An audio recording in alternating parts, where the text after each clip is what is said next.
係全球伊斯蘭金融市場迅速增長嘅大背景下，香港政府積極推動伊斯蘭債券市場嘅發展，為咗提供一個有利嘅稅務環境，吸引更多嘅發行人同投資者，政府引入咗2012年稅務及印花稅法例另類債券計劃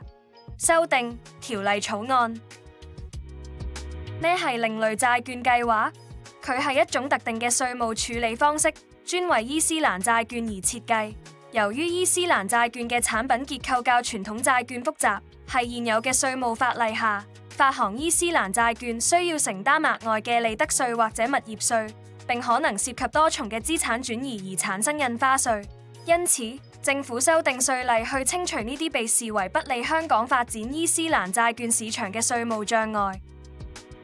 而點先算係符合資格呢？為咗確保擬議嘅另類債券計劃係經濟本質上同傳統債券無異，條例草案為其稅務處理並訂立咗一套合資格嘅條件，令符合資格嘅產品獲得相若嘅稅務待遇，並減低避稅嘅可能。呢啲條件要求受惠嘅伊斯蘭債券喺香港上市、發行、銷售或結算託管，推動本港金融市場嘅發展。